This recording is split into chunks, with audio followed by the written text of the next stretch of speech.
ခွင့်လွှတ်ခြင်းနဲ့စွန့်လွှတ်ခြင်းကိုယ်နဲ့ပတ်သက်တဲ့သူကိုယ်နဲ့ဆက်ဆက်တဲ့သူနဲ့ပတ်သက်ပြီးတော့ကိုယ်ပေါ်မှာစိတ်ခံစားချက်တွေဖြစ်စေတယ်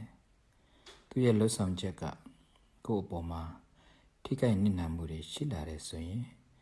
သူနဲ့ပတ်သက်ပြီးတော့ခွင့်လွှတ်ရမလားစွန့်လွှတ်ရမလားဆိုတဲ့အတွေ့အမျိုးလေးဝင်လာနိုင်တယ်ခွင့်လွှတ်မလားစွန့်လွှတ်မလားဆိုတာကိုယ့်အကိုမေခွန်းထုတ်ဖို့လိုတာပေါ့ခွင့်လွှတ်ခြင်းနဲ့စွန့်လွှတ်ခြင်းဆိုတာတပြိုင်တည်းလုပ်ဖို့ခက်ပါတယ်မစွန့်လွှတ်နိုင်သေးရင်တော့ခွင့်လွှတ်ပေးရမှာပေါ့ကိုမှမစွန့်လွှတ်နိုင်သေးတာပဲလေခွင့်လည်းခွင့်မလွှတ်နိုင်ဘူးစွန့်လည်းမစွန့်လွှတ်နိုင်ဘူးဆိုရင်ကိုပဲခံစားနေရမှာပေါ့ခွင့်မလွှတ်နိုင်တော့ရင်တော့စွန့်လွှတ်ဖို့ပဲရှိတာပေါ့စွန့်လွှတ်တဲ့အခါပဲစဉ်းစားရမယ်အချစ်နဲ့စွန့်မလားအမုန်းနဲ့စွန့်မလားပေါ့နှစ်ခုလုံးကတော့ပူလောင်ခံစားနေရမှာပဲလေချစ်ချင်းနဲ့စွန့်ရင်လည်းအချစ်ကြောင့်ပူလောင်ရတယ်မုန်းချင်းနဲ့စွန့်ရင်လည်းအမုန်းကြောင့်ခံစားနေရမှာပဲအကောင်းဆုံးကတော့ခွင့်မလွတ်နိုင်လို့စွန့်လွတ်လိုက်ရတဲ့အခါအချစ်နဲ့လည်းမစွန့်ပါနဲ့အမုန်းနဲ့လည်းမစွန့်ပါနဲ့မချစ်မမုန်းနဲ့ပဲစွန့်ရမှာပေါ့ဘယ်သူကမှမချစ်မိတော့ဘူးဘယ်သူကမှမမုန်းမိတော့ဘူးဆိုရင်ဘယ်သူကြောင့်မှလည်းခံစားနေဖို့မရှိတော့ဘူးပေါ့အချစ်တွေအမုန်းတွေကအပြစ်တွေအရှုံးတွေကိုပဲဖြစ်စေတာမဟုတ်လား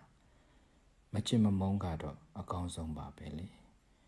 ချစ်ချင်းမုန်းချင်းကင်းနေတဲ့စိတ်ဟာတန်ရုံးစင်ကင်းတဲ့စိတ်ပါပဲ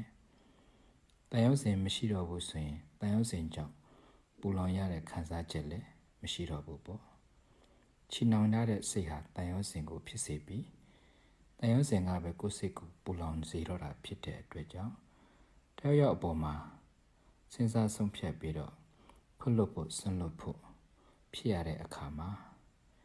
အကောင်းဆုံးကတော့ခွင့်လွှတ်နိုင်ရင်တော့အကောင်းဆုံးပေါ့ခွင့်လွှတ်တယ်ဆိုတာသူ့ကိုခွင့်လွှတ်တယ်ဆိုတာတဲ့ကိုယ်စိတ်ကိုလျှော့ချတာပါပဲပုထုဇဉ်တဘာဝခွင့်လွှတ်ဖို့ခတ်သွားပြီဆိုရင်တော့စွန့်လွှတ်နိုင်အောင်ကြိုးစားရမှာပေါ့စွန့်တဲ့အခါမှာပဲချစ်ချင်းမုန်းချင်းမပါပဲနဲ့အကျွေးတစ်ခုကိုဆက်လိုက်တယ်ဆိုတဲ့သဘောနဲ့အမုန်းတွေလည်းမပါဘူးအချစ်တွေလည်းမပါဘူးတန်ရုံးစင်ကင်းကင်းနဲ့မချစ်မမုန်းနဲ့စွန့်နိုင်ရင်တော့သူလည်းသက်သာကိုလည်းသက်သာပေါ့အကောင်းဆုံးကတော့မစွန့်လွတ်နိုင်သေးရင်ခွင့်လွတ်ပေးပါခွင့်မလွတ်နိုင်တော့ရင်တော့ချစ်ချင်းမုန်းချင်းကင်းတဲ့စိတ်ကလေးနဲ့စွန့်လွတ်နိုင်အောင်ကြိုးစားပါ